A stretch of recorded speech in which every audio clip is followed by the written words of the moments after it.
We still have more magic to go and check out. So, into the next one, friends. It is Paulo Vitor Damo da Rosa versus Luis Scott-Vargas. Two more goats going at it here. Grixis Vampires versus Esper Midrange. We're going to join them in game number 2 with Paulo Vitor leading 1-0. Let's freaking go. Yeah, and if we remember, this is kind of a rematch here from the GOAT battle to start our event here yesterday, where Paulo played against Kai. It was the same matchup. Luis and Kai tested together. Kai came up on top in that match, and so Paulo's looking for a little bit of revenge here. Yeah, I mean, he doesn't get the easiest start to his days, huh? Our former world champion, Paulo Vitor. I mean, if we've just looked at all these players in this tournament, there's no easy matches at all. Even the people that, you know, have taken dead last in this event are great Magic players, you know? It's never easy. That is exactly true. I love watching the world's best players do battle against each other. It is an absolute treat to behold. As we get things underway here, we see a Fable the Mirror Breaker negated by Paulo, who's drawn a 4th land. But where does he want to go from here? Is it Rafine time? Is it Kaito Shizuki time? Where would you go, Corey? Yeah, that's the tough one, because especially with not having land number 4, you really want to guarantee that you're going to give yourself some opportunity to draw cards. So I think I would be jamming Kaito Shizuki. Also, because we don't have white, that's probably a pretty big factor to play that one, I would imagine. Oh, yes, true. Yeah, so probably just trying to, you know, filter away that Meat Hook Massacre and try to lock down a Sorin for next turn. Gonna be pretty important here. But yeah, once again, no white as well, so that's pretty brutal. All right, the mirrored deck go so far. Kaito Shizuki is able to protect himself, though, against any shenanigans that Luis may have, who finds land number 4, has 5, 6, and 7 in hand, so no shortage there for Luis Scott-Vargas. See something similar here, no doubt. Draw a card, discard. Let's see what else we can find. It's another land. Come on, library, behave. Yeah, and a big update here from the league's World Championship race. Paulo Vitor Damo da Rosa is in the box right now, you know, as we were saying at the desk, is in that kind of safe spot, but in there on tiebreakers, so really has no room to give. Luis is a little bit further down on this list, but, you know, when you're playing against someone who is above that line, this win is so huge for Luis to be able to at least stay in contention. Luis is down there at 66 points. Paulo Vitor is at 75. So if you give somebody that's in 5th place more points and you don't gain points yourself, that's really detrimental. So Luis really needs this. I mean, so does Paulo, but yeah. I mean, I'm pretty sure both of them really want to play in another World Championship, as Sorin the Mirthless makes his way down, creating another token on this battlefield, and a bloodthirsty adversary is found here for Luis. I do love in Luis's About Me section, or whatever, which teams we played with, a bunch of washed-up Hall of Famers. That's a good description. I love that. Yeah.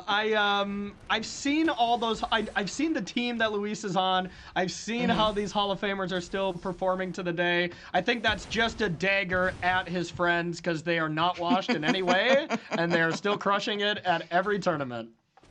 Oh no, I just love the banter between these pro players. You know, Reckoner Bankbuster is the draw here for Paulo Vitor, as the bloodthirsty adversary was able to take care of both tokens via a spell being recast from the graveyard and the attack at Sorin, forcing that little 1/1 to block.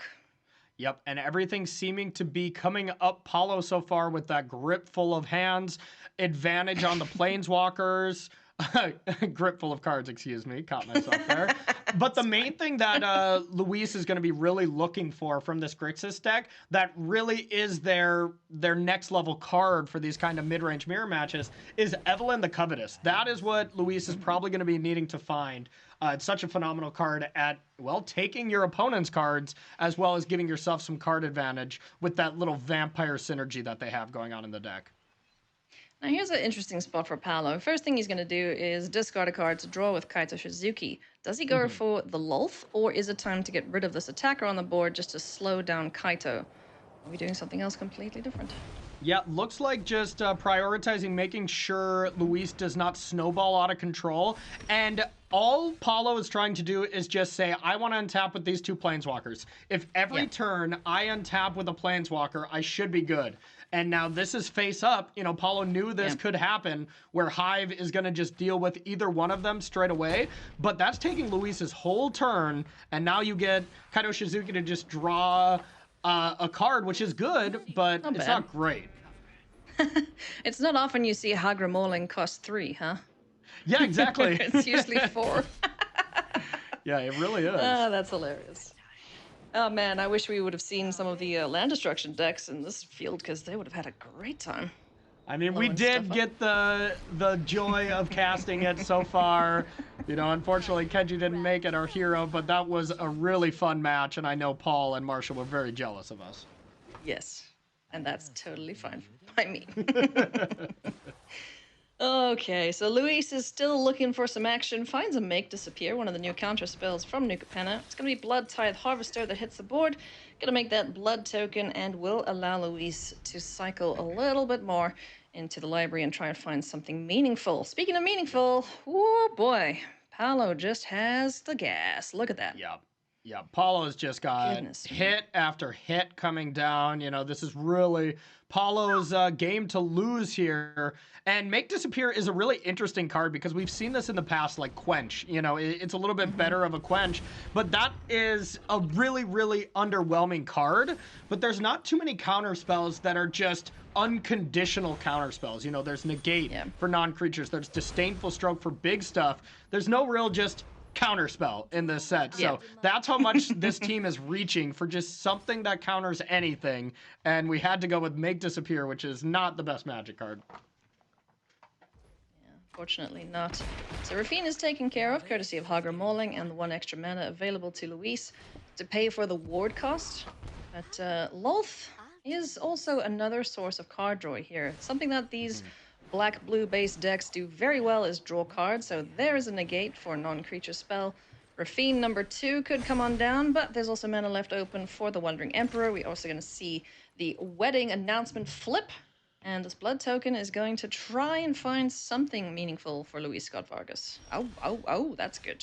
That is pretty good. You know, a creature that at least draws some card. It's a start, but you know, at this point, Paulo just has so many cards where it looks like Luis is still in the game, but I think even Luis would just assume like the odds of him winning this game are maybe 5%.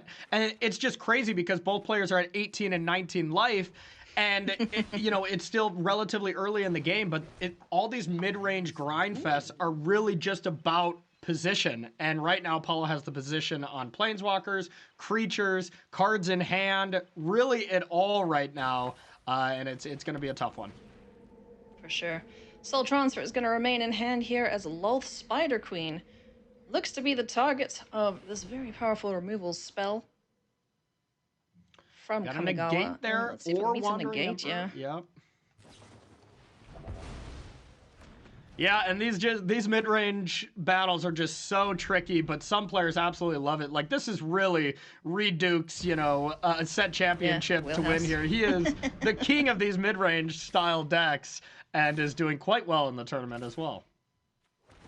Is it that? One of the other goats in the game is Rafine Scheming Seer gets the Connive trigger. So this little itty-bitty is gonna get large, but Luis Scott-Vargas says, you know what, I am so far behind. Here you go, Paulo Vitor Damo da Rosa, you have the victory.